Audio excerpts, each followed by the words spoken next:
अस्सलाम वालेकुम, welcome back our YouTube channel CS650 software project management है। तो फाइनल टर्म MCQs 50+ MCQs आपके साथ शेयर करूँगी। अपडेटेड फाइल है और मोस्ट रिपीटेड MCQs जो आते हैं ये फाइल का पार्ट 1 इंशाल्लाह पार्ट 2 भी आपके साथ शेयर करूँगी। जो इम्पोर्टेंट क्वेश्चन होंगे, क्वेश्चन नंबर 1 है a dash contract is committed by the developer to provide an agreed product or services for an agreed period within an agreed schedule। कहते हैं कि जब आप कॉन्ट्रैक्ट साइन कर रहे होते हो, जब डेवलपर वो कमिटमेंट कर लेता है, वो प्रोडक्ट के लिए भी एग्रीमेंट को साइन कर लेता है, सर्विसेज देकर वो फी भी उसके लिए उतनी सेट कर लेता है, तो ये फिक्स्ड टाइप का जो प्राइस होती है उसको बिलोंग करता है।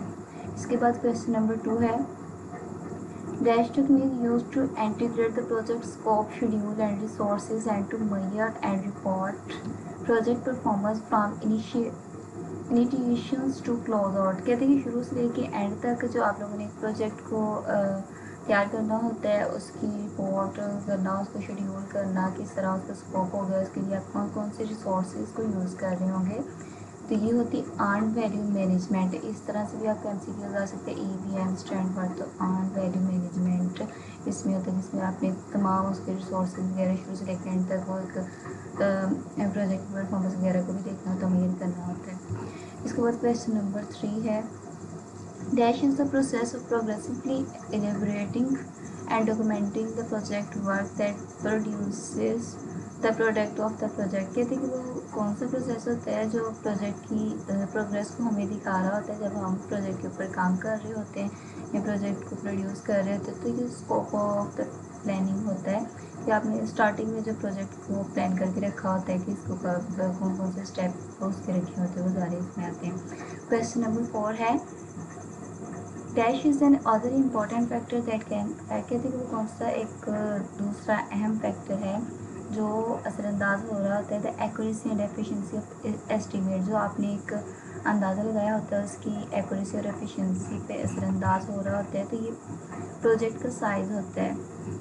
इसके बाद क्वेश्चन नंबर 5 है If the size of the project is extensive and the client prefer all the features of the proposed project at the first delivery, you can select the dash model। कहते हैं कि अगर आपके project का size भी extensive है और आपका जो क्लाइंट है वो आपको कह रहा है कि जितने भी सारे फीचर एक साथ ही आपके प्रोजेक्ट में फर्स्ट डिलीवरी, मतलब जब फर्स्ट टाइम आप उसे दिखाओ आप उसकी सारी रिक्वायरमेंट ले लेते हो, तो आपने कौन सा प्रोजेक्ट सेलेक्ट करना होता है। तो ये वाटरफॉल मॉडल होता है जिसके सारे स्टेप जो होते हैं वो ऑलरेडी आपको पता होता है, प्री डिफाइन होते हैं। मतलब एक फिक्स टाइप का जो प्रोजेक्ट बनाना होता है वो वाटरफॉल मॉडल में बना रहे होते हैं। क्वेश्चन नंबर 6 है the DID data item description include a section का डैश। तो ये प्रिपरेशन इंस्ट्रक्शंस में होता है डाटा आइटम की जो डिस्क्रिप्शन आप किस सेक्शन में डालते हैं जहाँ पे आपने इंस्ट्रक्शन को प्रिपेयर करना होता है। इसके बाद क्वेश्चन नंबर 7 है people are manage through dash. तो पीपल को आप कैसे मैनेज कर सकते हैं, ऑर्गेनाइजेशनल स्ट्रक्चर में ये हायरार्की टाइप आप यूज़ कर रहे हैं, कौन सा स्ट्रक्चर यूज़ कर रहे हैं, तो उसके थ्रू आप पीपल्स को ऑर्गेनाइजेशन में मैनेज कर सकते हैं। इसके बाद क्वेश्चन नंबर 8 है the scope the dash of scope planning are the scope statement and scope management plan with the spotting detail। तो कहते हैं कि वो कौन सा स्कोप की प्लानिंग होती है जिसमें आप स्कोप की स्टेटमेंट का भी देखते हो, उसको स्कोप को मैनेज भी कर रहे होते हैं इसके प्लान को, एंड उसकी स्पॉटिंग डिटेल भी होती है। तो ये आपका आउटपुट जो होता है वो आपके सब कुछ, मतलब ये स्कोप की प्लानिंग को बता रहा था। अगर आपने प्लानिंग अच्छी की है तो उसकी आउटपुट डेफिनेटली बहुत अच्छी आएगी। इसके बाद क्वेश्चन नंबर 9 है all of the following are description of how new system is to be developed in technical approach except। कहते हैं कि इन सब में डिस्क्रिप्शन डिस्क्राइब किया गया है एक नई सिस्टम को डेवलप करने के लिए टेक्निकल अप्रोच को। इनमें से एक कौन सा नहीं है, तो कंसल्टेंट जो है वो नहीं है, टेक्नोलॉजी आर्किटेक्चर लेआउट और डेरिवेटिव्स वगैरह ऑफ एग्जिस्टिंग आप इसको यूज़ कर रहे थे, कंसल्टेंट को यूज़ नहीं करते। इसके बाद क्वेश्चन नंबर 10 है It is the responsibility of dash to select the structure best suited for the project। कहते हैं कि कौन सी जिम्मेदारी होती है जिसको आपने सेलेक्ट करना होता है ताकि आपका जो प्रोजेक्ट का स्ट्रक्चर है वो बहुत अच्छा हो। तो प्रोजेक्ट जो मैनेजर होता है उसको सिलेक्ट करना होता है। इसके बाद क्वेश्चन नंबर 11 है estimation of following critical factor are essential except. कहते हैं कि अब जब आप अंदाज़ा लगा रहे होते कि किस तरह का प्रोजेक्ट पे कितना खर्चा आएगा, मतलब कि कितनी आपकी इन्वेस्टमेंट लगेगी या आपको क्या बजट होगी, तो उसके लिए कौन से कहते हैं फैक्टर एसेंशियल बहुत ज़रूरी होते हैं, लेकिन इनमें से वो नहीं है। तो कॉस्ट, रिस्क, टाइम इसमें बहुत ज़्यादा इम्पोर्टेंट नहीं होता है, एफर्ट वगैरह सब इम्पोर्टेंट होती है। इसके बाद क्वेश्चन नंबर 12 है describes where the work must be perform. कहते हैं कि आपने डिस्क्राइब करने के जो वर्क है कहाँ पे ज़्यादा परफॉर्म हो रहे थे, specially specify the location of hardware and software and where the people must perform the work is called the select correct option. कहते हैं कि आप लोगों ने वो लोकेशन बतानी है कि वो हार्डवेयर है या सॉफ्टवेयर है, कि कहाँ पर पीपल जो ज़्यादातर अपना काम वर्क परफॉर्म कर रहे होते हैं, तो आपने इसमें से correct use the location of work, जहाँ पे वो काम कर रहे होते हैं उसकी लोकेशन पे उसको सेलेक्ट करना होता है। क्वेश्चन नंबर 13 है to expand contact project scope to notify cost और schedule estimate are example of dash. कहते हैं कि आप लोगों ने एक कॉन्टैक्ट प्रोजेक्ट है, उसको स्कोप को भी देखना है, उसको कॉस्ट को भी मॉडिफाई करना है और उसकी शेड्यूल को भी दोबारा एस्टिमेट करने। तो ये एग्जांपल एक चेंज रिक्वेस्ट की होती है। मे भी उन्होंने प्रोजेक्ट को लेंथी करवाना हो, मतलब उसमें कुछ और फीचर ऐड करवाने हो या उनमें से कुछ काम करवाने हो, तो उसमें चेंज रिक्वेस्ट की जो होती है वो एग्जांपल होगी। इसके बाद क्वेश्चन नंबर 14 है PMIS स्टैंड फॉर, तो ये प्रोजेक्ट मैनेजमेंट इंफॉर्मेशन सिस्टम होता है, प्रोजेक्ट मैनेजमेंट इंफॉर्मेशन सिस्टम। इसके बाद क्वेश्चन नंबर 15 है dash is one of the most important management activity and is an ongoing effort through out the life of the project. कि कहते हैं कि कौन सी एक इम्पॉर्टेंट मैनेजमेंट की एक्टिविटी है और आप इसको ऑनगोइंग एफर्ट कह सकते हैं, क्योंकि ये कॉन्टीन्यूसली रहती है और जब तक वो प्रोजेक्ट आप उसकी जो लाइफ होती है कॉन्टीन्यूसली, तो ये प्लानिंग होती है। इसके बाद क्वेश्चन नंबर 16 है dash is the most expensive element of virtually are computer based system. कहते हैं कि कंप्यूटर बेस्ड सिस्टम के अंदर सबसे ज़्यादा वर्चुअली तौर पर अगर एक एलिमेंट बहुत ज़्यादा एक्सपेंसिव है, महंगा है, तो वो सॉफ्टवेयर होता है। इसके बाद क्वेश्चन नंबर 17 है dash is measured by the degree of uncertainty in the quantitative estimate established for resources cost and schedule। तो ये रिस्क होता है जिसमें आपने मेजर करना होता है डिग्री ऑफ अनसर्टेनिटी को, कि उसकी क्वांटिटेटिव मकदार क्या है, एस्टिमेट आपने उसका अंदाज़ा लगाना होता है ताकि आप जितने भी रिसोर्सेज है उसको इस्टेब्लिश कर सकें, कॉस्ट और उसके शेड्यूल को भी मैनेज कर सकें। तो इसके बाद क्वेश्चन नंबर 18 है dash is not an evaluation method use to validate performance. कहते हैं कि इसमें से कौन सा इवेल्यूशन मेथड नहीं है जिसको आप उसकी परफॉर्मेंस के अकॉर्डिंग वैलिडेट कर सकें, तो बिजनेस डेवलपमेंट जो है। इसके बाद क्वेश्चन नंबर 19 है Dash is based on soft skills and relies more on human factors such as collecting information during group discussions।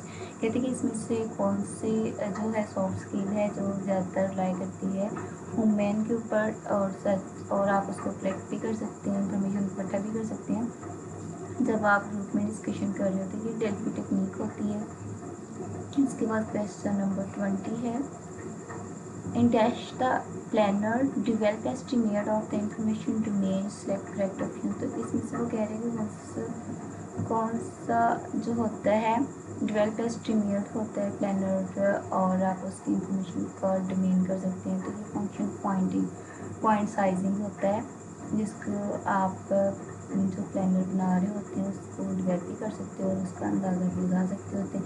इसके बाद क्वेश्चन नंबर 21 है A dash is defined as the work breakdown that covers the equations of a specific defense material items and is related to contractual efforts select the correct option। कहते हैं कि जब आप किसी भी वर्क को break down कर रहे होते हैं तो उसमें से कौन से स्पेसिफिक जो डिफेंस मटेरियल होते हैं जिसको आपने क्या करना होता है और उससे रिलेटेड जो भी कॉन्ट्रेक्चुअल एफर्ट होती है वो आपने बतानी है। इसको करेक्ट ऑप्शन है program WBS work breakdown structure. इसके बाद क्वेश्चन नंबर 22 है a dash extend the program WBS to a lower level in order to provide management and cost information to the government. तो ये कॉन्ट्रैक्ट WBS होता है, work breakdown structure होता है, जो एक्सटेंड कर रहे होते हैं जब हम अपने प्रोग्राम को लोअर लेवल से और उसको ऑर्डर करते हैं ताकि मैनेजमेंट की और जो पोस्ट उसकी इंफॉर्मेशन को गवर्नमेंट को दे सकें। तो ये कॉन्ट्रैक्ट WBS होता है। इसके बाद क्वेश्चन नंबर 23 है, there are dash types of work breakdown structure. तो दो तरह के ब्रेकडाउन स्ट्रक्चर होते हैं। इसके बाद क्वेश्चन नंबर 24 है, which of the following tools and techniques show the impact of one decisions over another as well as the probability and cost of each risk analog a logic path। कहते हैं कि इसमें से कौन से technique है जो शो कर रही होती है एक डिसीजन के ऊपर आप दूसरा भी ले सकते हो और इस तरह प्रोबेबली जो आपको बेहतर लगे उसके ऊपर फिर वो तीसरा answer and false of false, तो इसकी कॉस्ट और रिस्क को भी लॉजिकल पाथ दिया जाता है। तो ये डिसीजन ट्री होती है। इसके बाद क्वेश्चन नंबर 25 है, which of the following is display as an curve. S curve के तौर पर वो कौन से जाने जाते हैं, तो कोस्ट बेस लाइन जो होती है ना वो एस कर्व बना रही होती है। इसके बाद क्वेश्चन नंबर 26 है, over the course of the project a comparison of the due date, the date delivered, provide the metric for how well deliverable dates are dash by the project team। तो met by the project team, जो भी project बन रहे होते हैं उसकी due date तक project को डिलीवर करना प्रोजेक्ट टीम का काम होता है, और उससे पहले भी अगर हो सके तो वो ट्राई द बेस्ट कर रहे होते हैं ताकि प्रोजेक्ट जिस भी कंपनी ने किसी ऑथर ने बनवाया किसी पर्सन ने बनवाया तो उसको हैंड ओवर कर सके। इसके बाद क्वेश्चन नंबर 27 है, ईच डैश कैन बी सब डिवाइडेड इंटू सब टास्क। तो जो टास्क होती है हम उसको नेक्स्ट सब टास्क में भी डिवाइड कर सकते हैं। एक बहुत बड़ी टास्क होगी ताकि वो जल्दी कवर अप हो सके। इसके बाद क्वेश्चन नंबर 28 है, dash theory when the deliverable of the project are more important than its phases. कहते हैं कि वो कौन सी थ्योरी है जो डिलीवरेबल जब हम प्रोजेक्ट को डिलीवर कर रहे होते हैं उससे भी ज़्यादा इंपॉर्टेंट उसके फेसिस होते हैं। This normally happen when the deliverable are decide before the project begins. तो कहते हैं कि ये जो नॉर्मली तौर पर डिसाइड किया जा रहा होता है कि डिलीवरेबल से पहले प्रोजेक्ट को स्टार्ट होने से पहले ही डिसाइड किया जा रहा होता है कि उसके फेसिस बनाने में मॉड्यूल टाइप, तो ये डिलीवरेबल बेस्ड होता है। इसके बाद क्वेश्चन नंबर 29 है, use PERT and CPM dash help use complete a project on time. ये इस तरह के आपको लॉन्ग क्वेश्चन में आ सकती है PERT और CPM के बारे में या स्ट्रक्चर के बारे में शॉर्ट और लॉन्ग क्वेश्चन में आ जाते होते हैं। By using this technique you can determine the latest time by when an activity should start to be complete on time. कहते हैं कि इनको हम इसलिए यूज़ कर रहे होते हैं प्रोजेक्ट को, तो ये टेक्निक है आपने डिटरमाइन करना होता है कि लेटेस्ट टाइम में आप as soon as possible time में आप अपनी एक्टिविटी को स्टार्ट करें और उसको ऑन द टाइम कंप्लीट कर लें। तो ये इंडिविजुअल एंड कंबाइन इन दोनों को एक को भी अलग अलग भी यूज़ कर सकते हैं, उन दोनों को कंबाइन करके भी यूज़ कर सकते हैं ताकि आप अपने प्रोजेक्ट को ऑन द टाइम डिलीवर कर सकें। इसके बाद क्वेश्चन नंबर 30 है, risk analysis and management are a series of step that help a software team to understand and manage dash.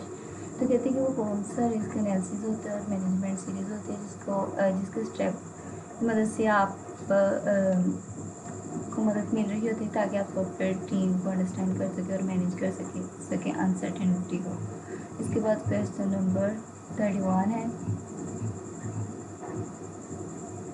To aid planning scheduling and monitoring a project you can use dash tool. तो all of the given ये CPM PRT और timeline chart use कर रहे होते हैं ताकि आप अपने प्रोजेक्ट को मॉनिटर कर सकें, उनकी प्रोग्रेस वगैरह को देख सकें, प्लानिंग देख सकें कहाँ तक का आपका प्रोजेक्ट स्टेप बाय स्टेप चले और शेड्यूलिंग कहाँ तक पहुँची है उसकी। इसके बाद क्वेश्चन नंबर 32 है, CSOM स्टैंड फॉर, तो ये होता है कंप्यूटर सिस्टम ऑपरेटर मैनुअल है।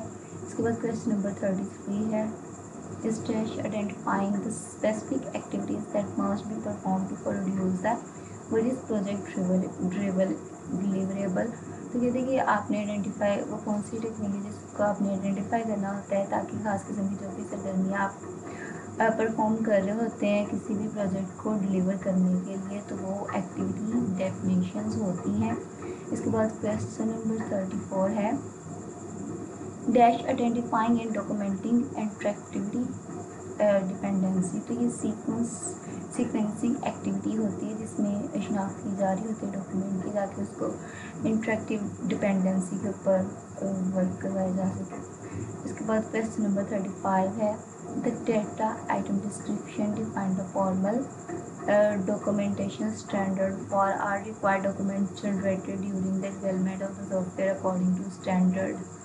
तो कहते हैं कि जो भी आप डाटा आइटम डिस्क्रिप्शन के अंदर देखते हैं डिफाइन किया होता है फॉर्मूला डॉक्यूमेंटेशन को रखने का, तो उसका कौन सा स्टैंडर्ड होता है जो रिक्वायर्ड होता है जो भी आप डॉक्यूमेंट को जनरेट कर रहे होते हो सॉफ्टवेयर एलिमेंट, तो वो उसका जो होता है स्टैंडर्ड 2167 होता है।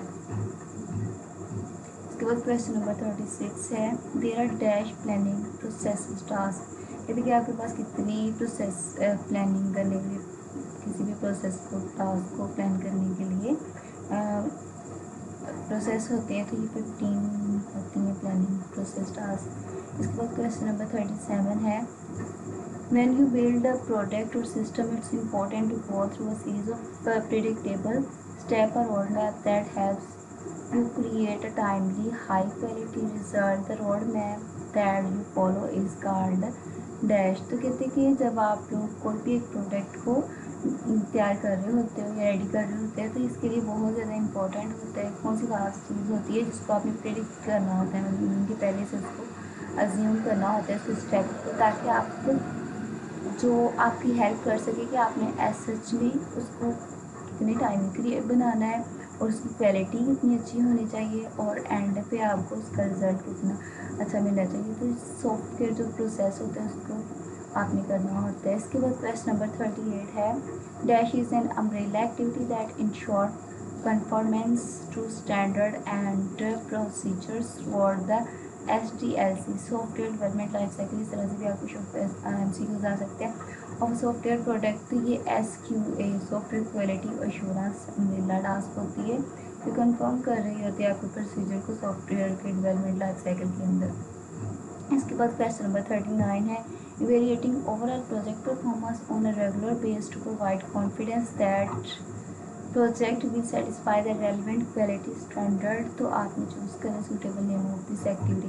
कहते कि जब आप इवेल्युएट कर रहे होते हैं प्रोजेक्ट की जितनी भी उसकी ऑल ओवर परफॉर्मेंस होती है और उसके रेगुलर बेस में उसकी कॉन्फिडेंस को भी देखना होता है और प्रोजेक्ट की सेटिस्फेक्शन और रेलिवेंट जितनी भी उसमें क्वालिटी डाली थी क्वालिटी फीचर ठीक है उसके लिए आप बेस्ट यूज़ कर रहे थे क्वालिटी इंश्योरेंस का यूज़ कर रहे होते हैं। इसके बाद क्वेश्चन नंबर 40 है making needed information available to project stakeholder in timely manner choose the suitable name of this activity. कहते हैं कि आप लोगों ने आपको इंफॉर्मेशन की ज़रूरत होती है जो आपके पास होनी चाहिए प्रोजेक्ट स्टेक होल्डर तक टाइमली आपने जो प्रोजेक्ट भेजना होता है। तो इसके लिए suitable name of this activity है इंफॉर्मेशन डिस्ट्रीब्यूशन होता है। इसके बाद क्वेश्चन नंबर 41 है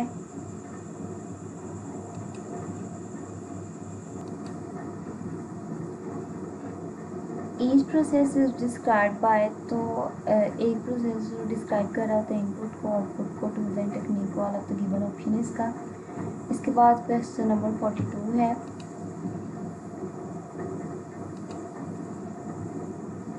dash defining that project objectives are met by monitoring and measuring progress regularly to identify variance from plan so that corrective actions can be taken when necessary।